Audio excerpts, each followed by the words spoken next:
عضلاتی کمزوریاں اس میں بڑی نمایاں پائی جاتی ہیں۔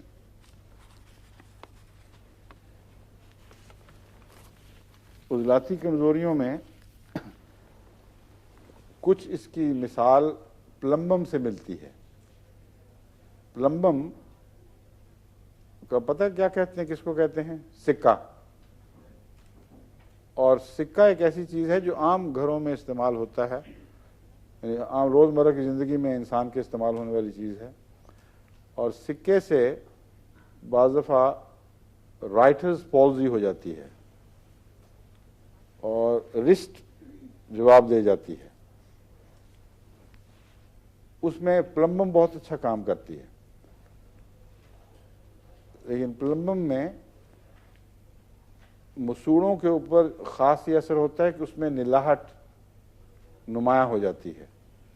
اگر مسوڑے کالے سے نیلگوں سیاہی ہو اس میں، تو اس میں پلمبم اس کی خاص علامت ہے، اور پھر جو چھوڑتے ہیں اس کو السرز گہرے۔ جہاں تک پلمبم کی فالجی علامتوں کا تعلق ہے، ایلیومن اس سے بہت مشابہ ہے۔ وجہ مجھے کچھ سمجھ نہیں آئی کہ کیوں دونوں میں مشابہت ہے، لیکن فالجی حد تک دونوں ایک دوسرے سے مشابہ ہیں۔